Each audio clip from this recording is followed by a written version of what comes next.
Hello everyone, myself Dr. Karandeep Singh Syal, consultant intervention cardiologist having experience of 7 to 8 years in the field of clinical and intervention cardiology. I have been performing various intervention procedures like angiography, coronary angioplasty, peripheral angioplasty, pacemaker implantation, AICD implantation, and CRT implantation for various indications. Today, we will talk about heart attack, or in medical terminology, myocardial infarction. As we all know, every organ in our body needs oxygen to supply. This is same with the heart.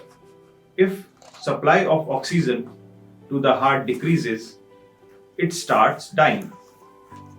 So when there is any blockage in the coronary arteries or the arteries supplying blood to the heart, then there is reduction in the supply of oxygen and the heart or a part of heart starts dying.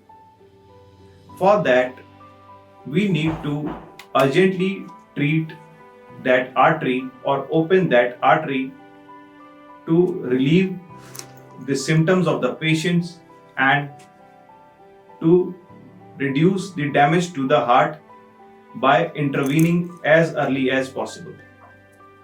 As we all know, if there is reduction in the blood supply to the heart, there is chest pain or patient feels dyspneic or shortness of breath or patient excessively perspires, he can be immediately taken to the hospital and the golden hour is within 1 hour. If patient is diagnosed to have myocardial infarction or heart attack, the artery which is blocked needs to be emergently treated.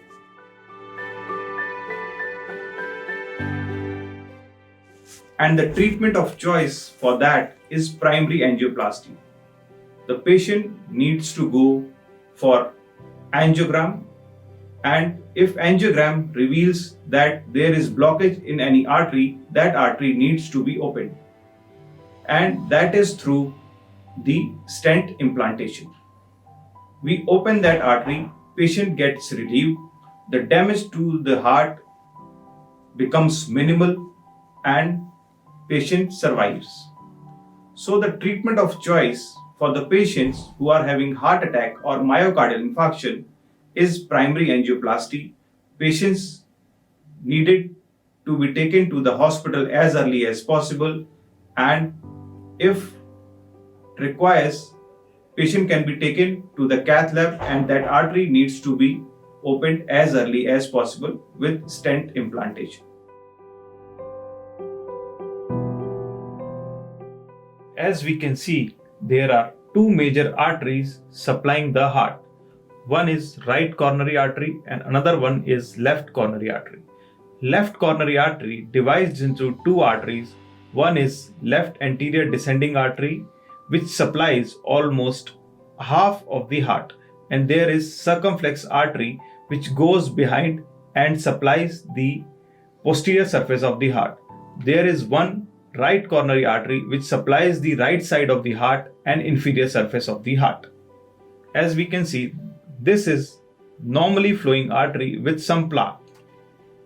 If this plaque progresses, then it leads to angina because there is reduced supply of the blood to the heart and reduced oxygenation to the heart muscle.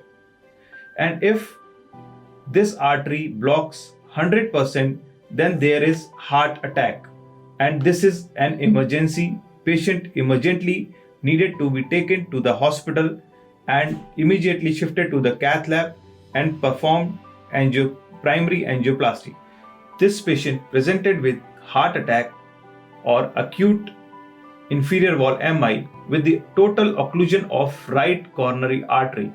After catheterization of right coronary artery, we cross wire across the lesion.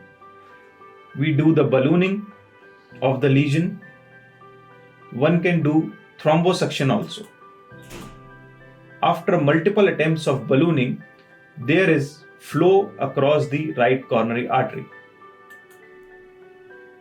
Now one can see this is totally open artery with the use of stent, and patient relieved from chest pain and the blood flow is maintained. This is TIMI 3 flow in the right coronary artery. Patient discharged next day of the procedure.